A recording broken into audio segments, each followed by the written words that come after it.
Okay. Okay. Good afternoon, all. We have started the session, and some more. I am waiting for some more participants. Yes, Ankita, unmute from your side and ask some questions. I think now you all of you are got ample amount of time, right? Yes, Ankita, unmute from your side and just ask the queries.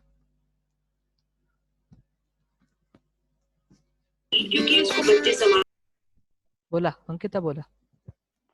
Sir Java database connectivity मध्ये हा, जरा अडखळायला होत आहे पूर्ण. अडखायला म्हणजे नक्की कुठे query आहे सांगा. म्हणजे सगळे व्हिडिओ बघितले नाहीयेत ना, त्यामुळे अर्धवट समजलं. बरं, पण ऍटलिस्ट डेटाबेस कनेक्टिव्हिटी समजली का? स्विंग आणि डेटाबेस कनेक्टिव्हिटी नंतर ठीक आहे, ते व्हिडिओ बघितल्यानंतर समजेल तुम्हाला. मी 2 व्हिडिओ अपलोड केले आहेत ते ठीक आहे, पण ऍटलिस्ट डेटाबेस कनेक्टिव्हिटी कशी करायची, आपण सिलेक्ट क्वेरी कशी फायर करतो ते समजलंय का तुम्हाला? तेवढा पार्ट तरी समजलाय का? हो, मध्ये मध्ये समजलं. बरं बरं, सगळ्यांसाठी. ओके, मी आता स्क्रीन शेअर करतो. अंकिता तुम्ही अनम्यूटच ठेवा आणि तुम्ही क्वेश्चन विचारा मला. मी शेअर करतोय स्क्रीन, बघा.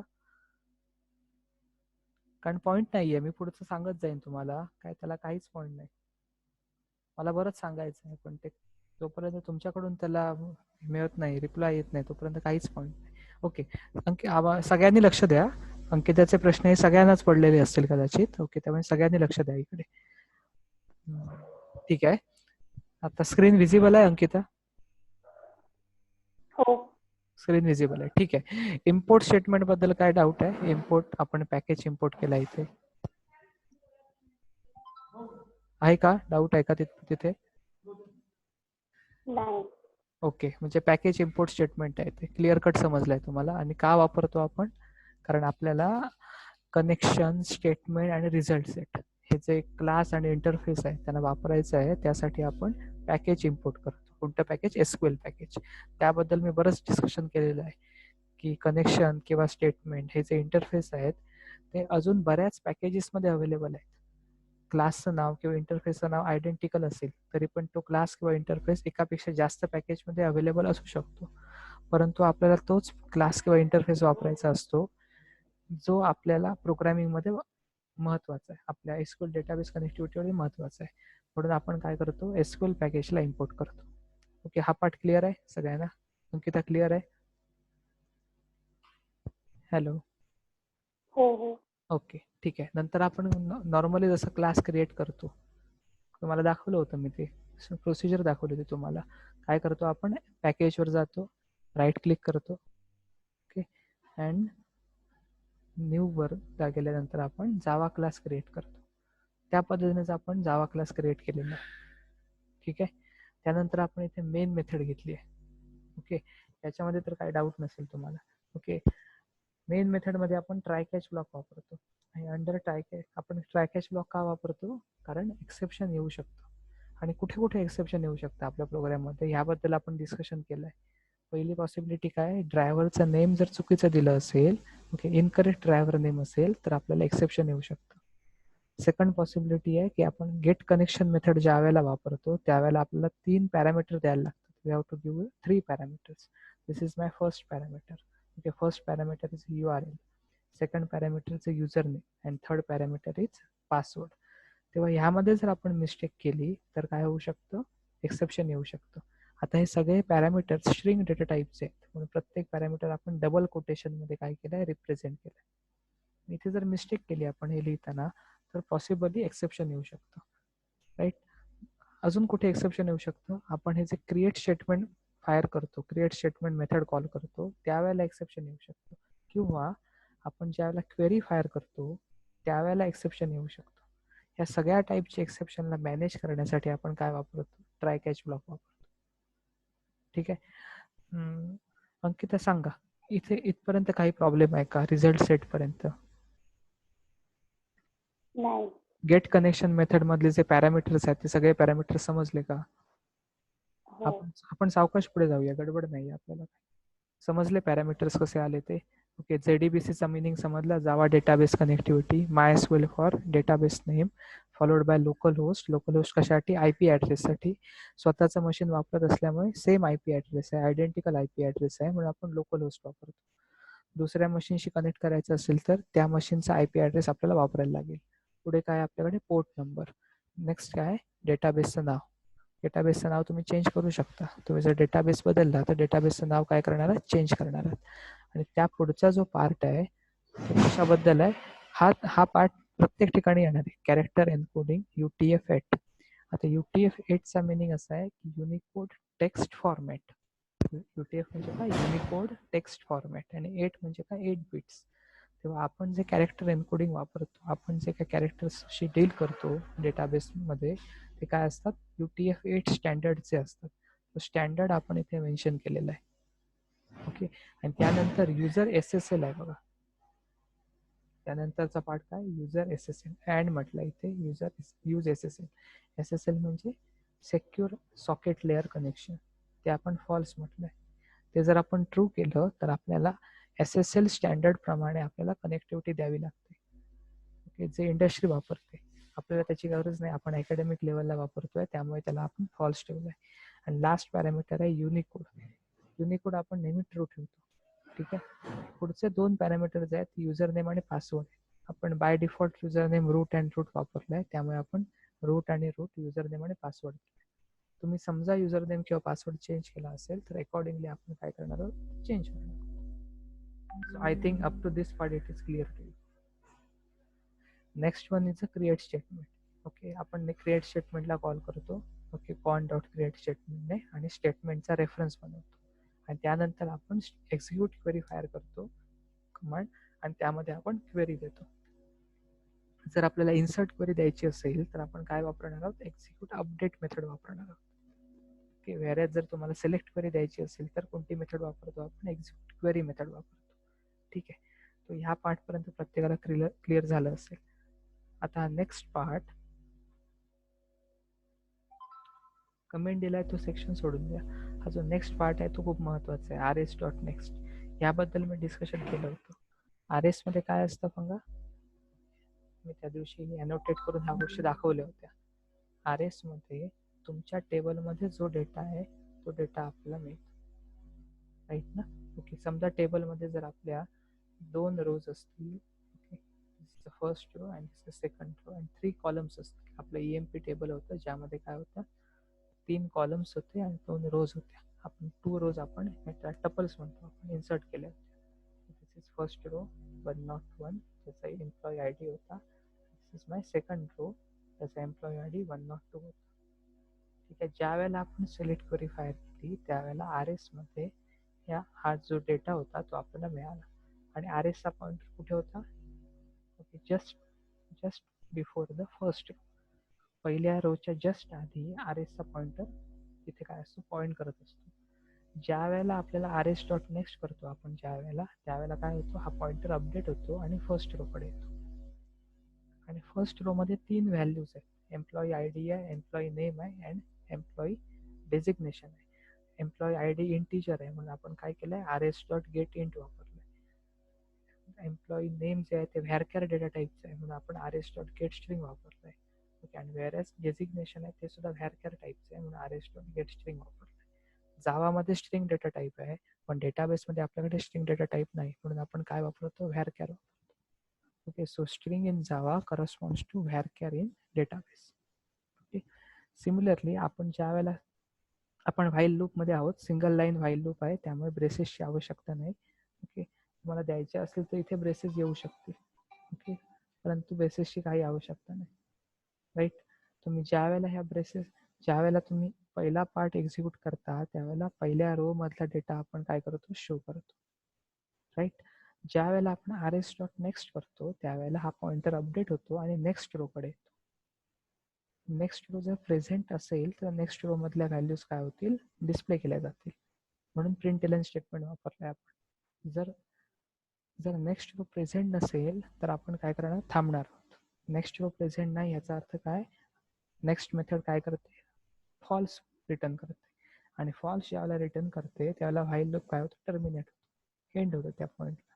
आता समजा अजून एकदा आपण rs डॉट नेक्स्ट करायचा प्रयत्न केला तर next row is not present, data is not present, hence we will come out of a while loop. While लूपच्या बाहेर पडू आणि कुठे येणार आहोत आपण, इथे येणार.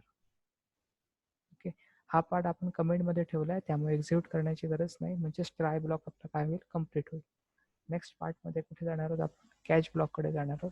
जर एक्सेप्शन आलं असेल या प्रोसेसमध्ये तर ते कॅचमध्ये काय केलं जाईल, कॉट केलं जाईल. अदरवाईज तुमचा प्रोग्राम जो आहे एक्झिक्यूट केला जाईल. I think now it is clear. Okay, जर तुम्हाला इन्सर्ट क्वेरी फायर करायची असेल तर तुम्हाला हा कोड ॲक्टिवेट करायला लागेल, एक्झिक्यूट अपडेट मेथड कॉल करावी लागेल आणि डेटा इन्सर्ट करावा लागेल. ओके, आपण हे हॅलो का वापरलो होतं त्याबद्दल मी डिस्कशन केलं होतं. राईट, अंकिता सांगा आता कोणता प्रॉब्लेम आहे या कोडमध्ये तुम्हाला. Yes Ankita. Yes Ankita, tell me.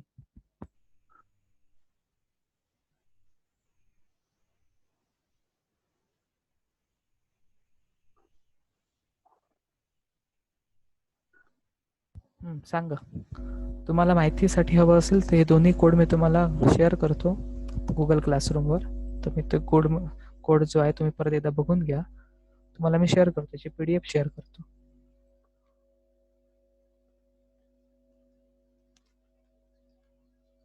बोला Ankita. Aditi, do you have any doubt?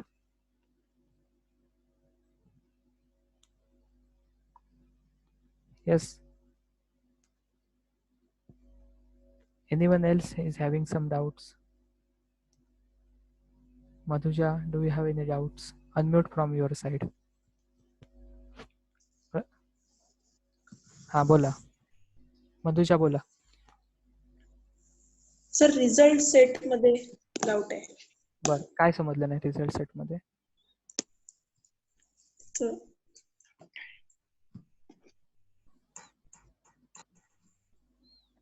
काय समजलं नाही सांगा.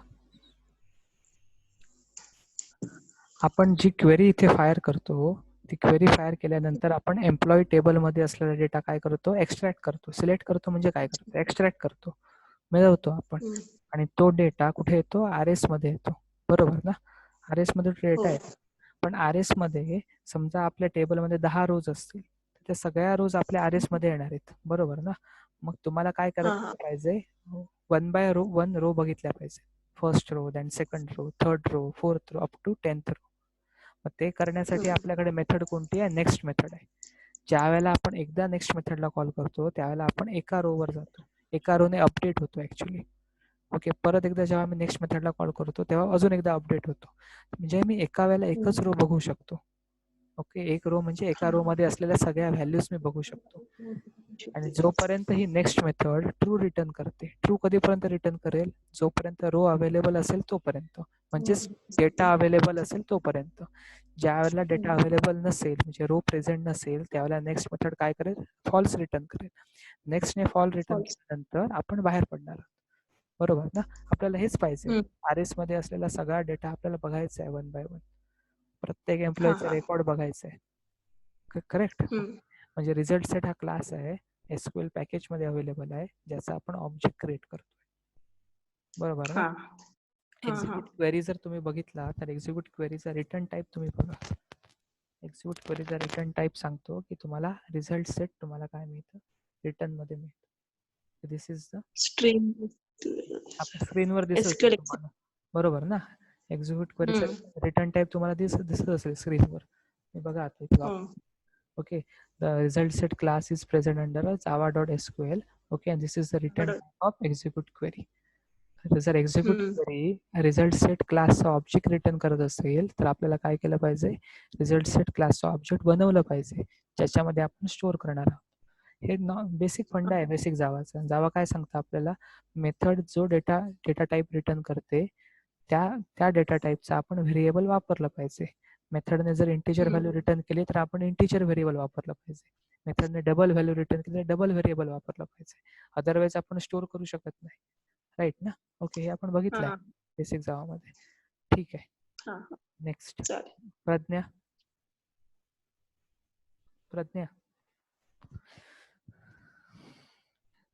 ask your queries.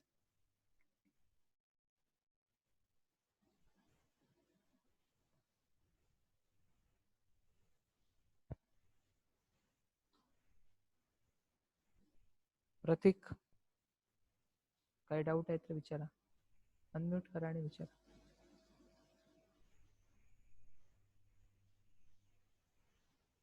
तुषार,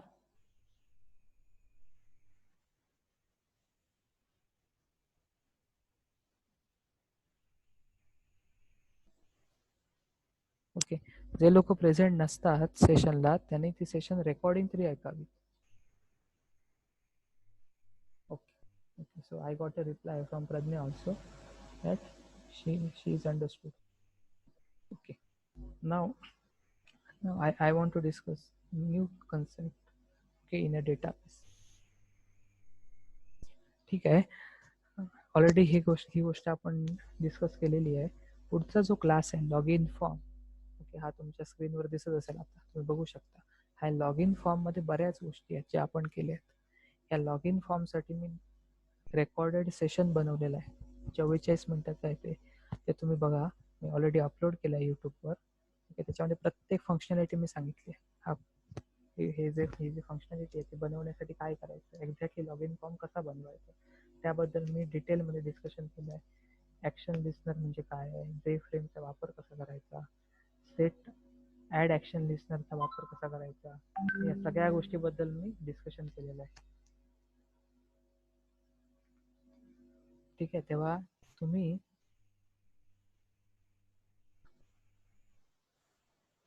तो पार्ट जो आहे तो एकदा बघून घ्या. रेकॉर्डेड सेशन्स आहेत ते बघून घ्या.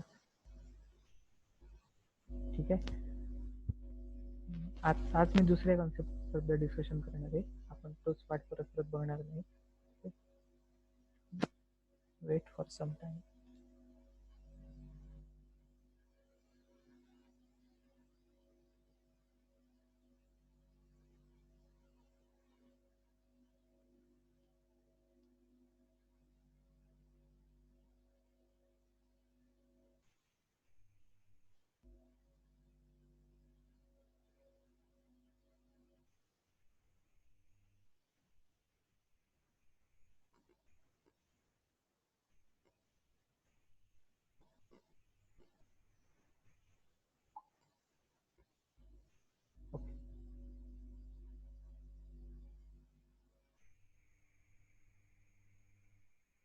So today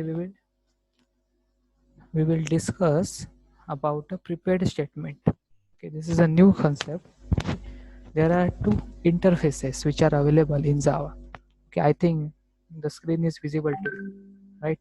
There are two interfaces available in Java. First one is the statement and the second one is the prepared statement. Okay, it is also called as a PST. Okay. So we have seen about a statement interface. We have used a statement interface. Rather, in general cases, we are using the statement interface. But there are some cases, there are some situations in which we have to use the prepared statement interface. की असे काही गोष्टी आहेत, असे काही situations असतात ज्यावेळेला आपल्याला प्रिपेअर्ड स्टेटमेंट वापरावं लागतं. तर कधी आपल्याला प्रिपेअर्ड स्टेटमेंट वापरावं लागतं, ज्या वेळेला आपल्याकडे ज्या व्हॅल्यूज आहेत त्या अननोन असतात. कोणासाठी अननोन असतात? प्रोग्रॅमरसाठी. Programmer do not know or does not know the values or input given by the client. ज्यावेळेला प्रोग्रॅमरला माहीत नसतं की क्लायंट आपल्याला काय इनपुट देतो. ओके, अशा प्रत्येक केसमध्ये आपल्याला प्रिपेअर्ड स्टेटमेंट वापरावं लागतं. ओके, ज्या वेळेला प्रोग्रॅमरला माहीत असतं की क्लायंट आपल्याला कोणत्या पद्धतीचं इनपुट देणार आहे त्यावेळेला आपण स्टेटमेंट वापरू शकतो. तेव्हा प्रिपेअर्ड स्टेटमेंट कधी वापरायचं? ज्यावेळेला प्रोग्रॅमर अननोन असेल त्यावेळेला प्रिपेअर्ड स्टेटमेंट वापरायचं. अजून एक पॉईंट आहे प्रिपेअर्ड स्टेटमेंट वापरताना, there is a concept called as a SQL injection attack. हा खूप फेमस अटॅक आहे आणि जो बऱ्याच वेळेला डेटाबेसवर केला जातो किंवा डेटाबेस कनेक्टिव्हिटीमध्ये केला जातो. आता ह्या अटॅकमध्ये एक्झॅक्टली काय केलं जातं, जर प्रोग्रॅमरने त्याच्या क्वेरीमध्ये स्टेटमेंटचा वापर केला, स्टेटमेंट इंटरफेसचा वापर केला, तर स्टेटमेंट इंटरफेसमध्ये तुम्ही जर ऑब्झर्व केलं असेल, आपण ह्या गोष्टी बघितल्या आहेत, आत्ताच्या एक्झाम्पलमध्येच आपण बघितलंय. स्टेटमेंट इंटरफेस ज्या ज्या वेळेला आपण वापरतो त्या प्रत्येक वेळेला आपल्याला जी क्वेरी आहे त्या क्वेरीमध्ये पॅरामीटर्स द्यावे लागतात. आता पॅरामीटरचा मिनिंग काय? समजा एम्प्लॉई टेबलमध्ये 3 रेकॉर्ड्स आहेत, 3 रेकॉर्ड्स आहेत, म्हणजे 3 एम्प्लॉईची इन्फॉर्मेशन आहे आणि मला एम्प्लॉई टेबलमधून फक्त एका एम्प्लॉईची इन्फॉर्मेशन मिळवायची. फक्त एका एम्प्लॉईची इन्फॉर्मेशन पाहिजे ज्याचा एम्प्लॉई आय डी 101 आहे. राईट. मग मला काय केलं पाहिजे? I have to modify this query. Okay, I have to modify this query in this manner. EID equal to 101. बरोबर ना? मला ही क्वेरी मॉडिफाय केली पाहिजे. आता 101 का? मला 101 या एम्प्लॉई आय डीचे रेकॉर्ड्स मिळवायचे आहेत. तर कुठे आहे आपल्याकडे? तर कंपनी डेटाबेसमध्ये EMP टेबल अवेलेबल आहे. ठीक आहे, मी यूज केलं कंपनी डेटाबेस. नंतर शो टेबल्स म्हटलं. ओके, शो टेबल्समध्ये मला EMP टेबल मिळालं. बघा, EMP टेबल मिळालं. EMP टेबलमध्ये जे रेकॉर्ड्स आहेत ते मला मिळवायचे आहेत, म्हणून मी काय केलं? क्वेरी फायर केली. कोणती क्वेरी येणार आहे? Select star from MP. मला EMP टेबलमधली जे रेकॉर्ड्स आहेत ते मिळाली आणि ह्यामधून मला फक्त सुरुवातीच्या एम्प्लॉईचे म्हणजे 101 ज्याचा एम्प्लॉई आय डी आहे त्याच्या डिटेल्स मिळवायचे आहेत. मग मी ते काय करणार आहे? क्वेरी मॉडिफाय कशी करणार आहे? Select star from MP where EID is equal to 101.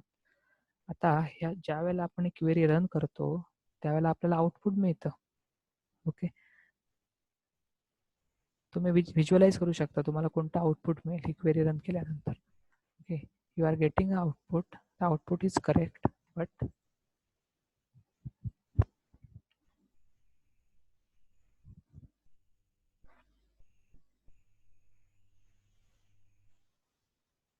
okay, so you are getting this output. I think it is visible to you.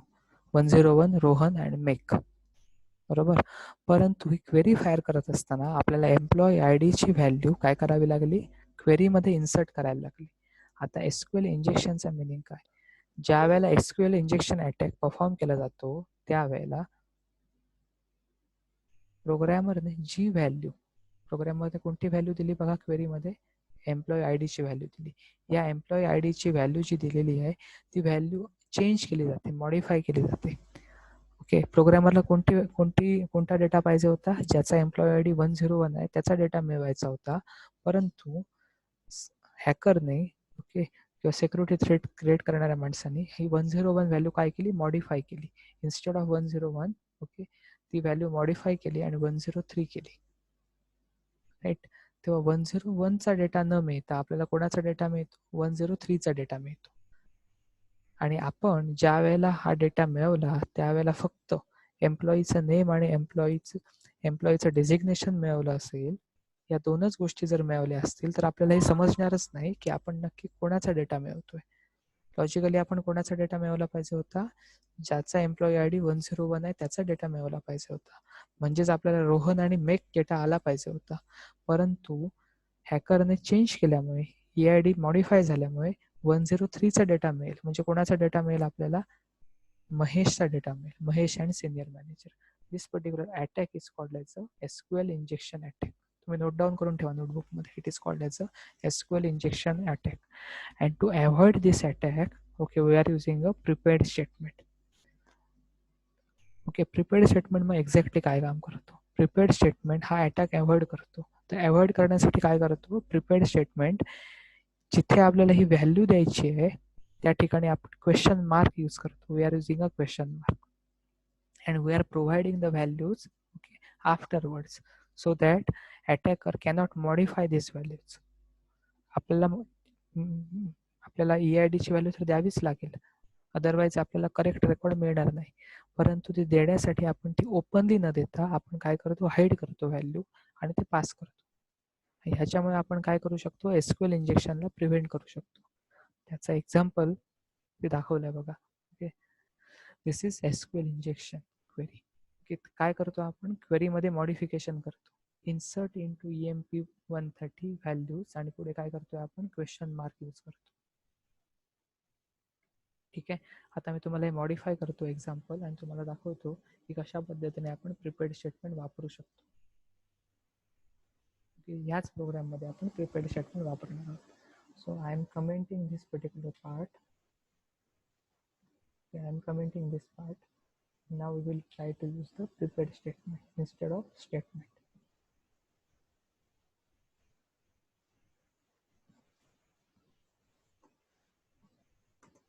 Again, prepared statement is an interface present in the SQL package. We have already imported the SQL package.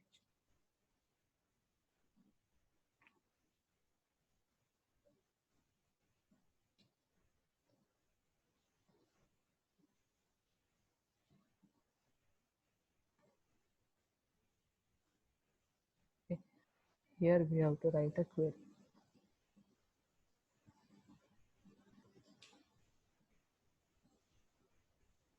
Okay. So here we are writing a query. This is question mark. Select star from EMP where EID equal to question.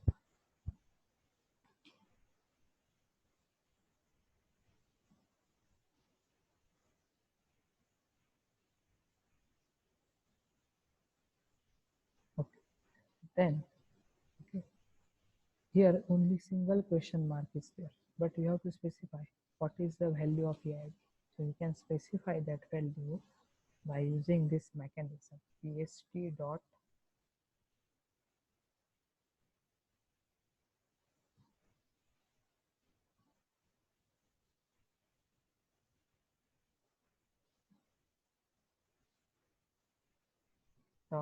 set int method, because EID is an integer value. Now for the set int method there are two parameters. First parameter is the parameter index and whereas second parameter is the actual value. आता दोन parameter आहेत त्यातले पहिल्या parameter जो आहे आपल्याला तिथे काय केलं पाहिजे, आपल्याला क्वेश्चन मार्कचा नंबर दिला पाहिजे. आता आपल्या क्वेरीमध्ये फक्त एकच क्वेश्चन मार्क आहे, मग त्यावेळेला काय येणार, त्याचा नंबर 1 येणार. आणि सेकंड पॅरामीटरमध्ये काय दिलं पाहिजे, व्हॅल्यू दिली पाहिजे, म्हणजेच एम्प्लॉई आय ची व्हॅल्यू दिली पाहिजे. आता बघा मी कशा पद्धतीने ही गोष्ट वापरतोय. 1,101. सर स्क्रीन फ्रीज झाली आहे. ओके, आता दिसतंय, आता मिळतंय? नाही अजून. वेट.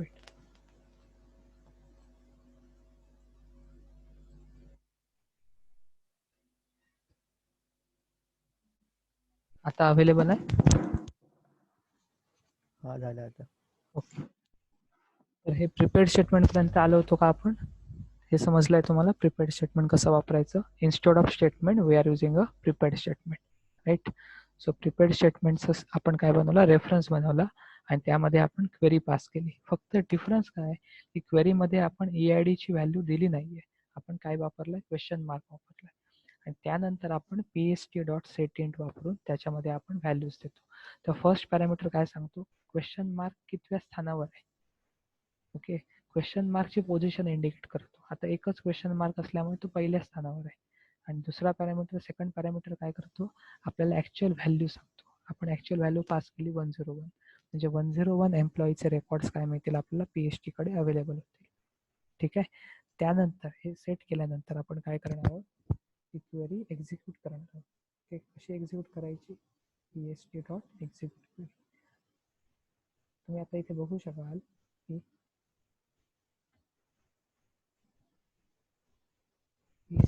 एक्झिक्यूट पण म्हणू शकता तुम्ही. ठीक आहे, तुम्ही आता ही गोष्ट बघू शकाल, ज्या वेळेला आपण एक्झिक्यूट क्वेरी वापरतो त्याला रिटर्न काय होतं, व्हॅल्यू रिझल्ट सेट मिळतो आपल्याला. ठीक आहे, तेव्हा आपण रिझल्ट सेट काय करतो, रिझल्ट सेटचा ऑब्जेक्ट बनवणार.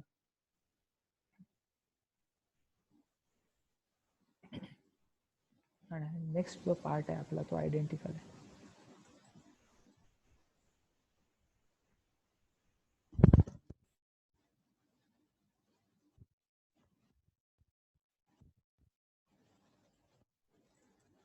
Right, these are the modifications we have to do it.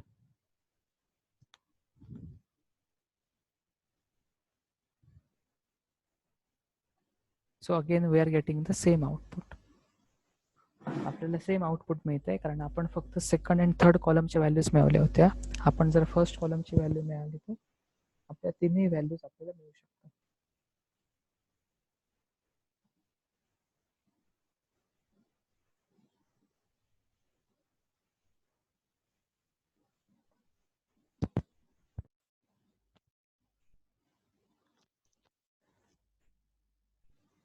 So we can get all three values.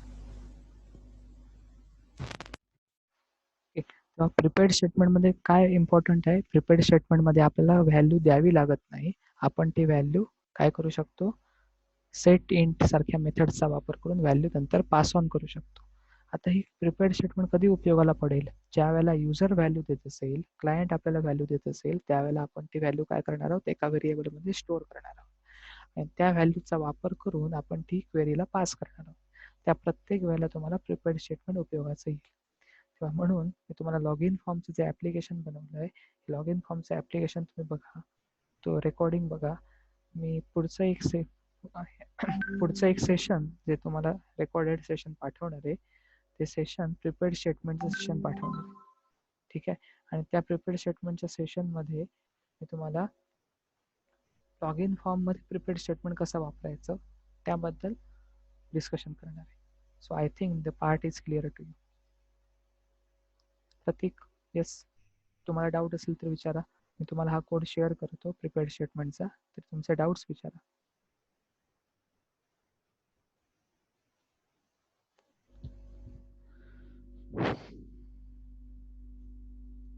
Sharmila, you can ask.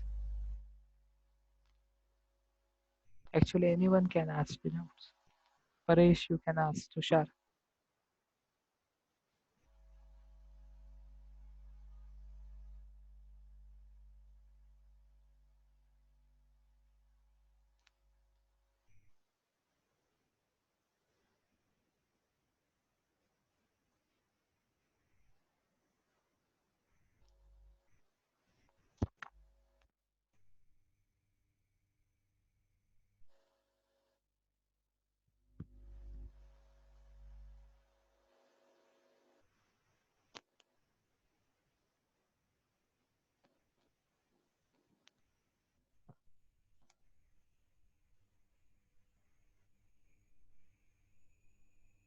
I think we will end this meeting here. Okay. I will share the recordings also. And if you have any doubt, okay, just ping me in a WhatsApp also. Okay. Thank you. Thank you for joining.